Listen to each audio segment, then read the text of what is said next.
আসসালামু আলাইকুম। Breaking news. সূচি অনুযায়ী 2024 সালের উচ্চ মাধ্যমিক সার্টিফিকেট এইচএসসি ও সমমানের পরীক্ষা আগামী 30 জুন শুরু হবে, কিন্তু সম্প্রতি আঘাত হানা ঘূর্ণিঝড় রেমাল এবং বন্যা ও শিক্ষার্থীদের আন্দোলনের মুখে আসন্ন এইচএসসি পরীক্ষায় 1 মাস পিছিয়ে দেওয়া হয়েছে।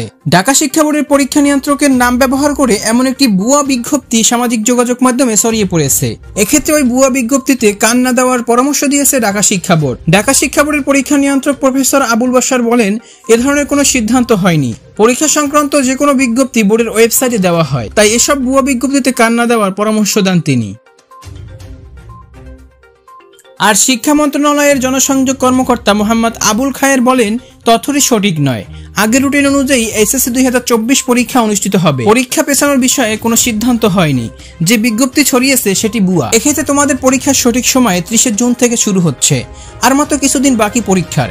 এসব ফেক নোটিশে কান না দিয়ে বাকি দিনগুলো পড়াশোনায় মন দাও, এবং তোমাদের এখন পরীক্ষা পেছানোর জন্য আন্দোলন না করে পড়াশোনায় মন দেওয়া উচিত।